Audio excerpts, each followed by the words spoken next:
Salom bezukchilar, bugungi videomizda biz PUBG Mobile uchun 2025-yilda Poco X3 ni olsa bo'ladimi yo'qmi, shuni ko'rib chiqamiz.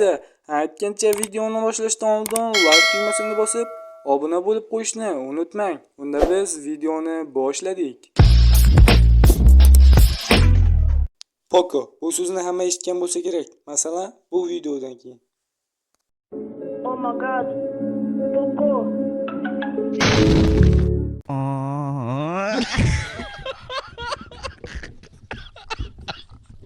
Aha, endi men ham Poco X3 ni olsam portlab ketadimi deyishingiz mumkin. Qo'rqmang, sizga men cho'tka maslahat beraman. Bu maslahatim faqat ko'ldan-ko'l yuralish yoki jimgina portlashini kuzatish. Xo'p, endi bu telefonimizning xarakteristikasiga keladigan bo'lsak, displey 667 dyuymli LCD 1080 pikselga 2400 pikselni tashkil qiladi. Batareyasi 5000 mAh.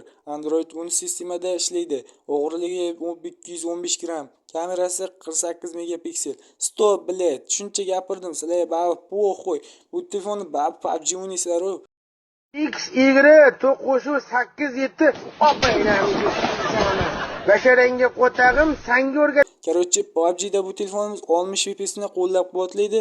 U Redmi'da o'ynagandek, iPhone'da o'ynagandek bo'lasizlar desam, yolg'on aytmagan bo'laman. Endi bu telefonimizdan O'zbekistonda narxiga keladigan bo'lsak, baribir o'zbeklar kartinasini narxini qo'yib sotadi, shuning uchun aniq bir narxga kela olmayman. Lekin kanalimizga obuna bo'lib, like tugmasini bosib, Google'da bemalol qidirib ko'rishingiz mumkin. Xo'p, bezukchilar.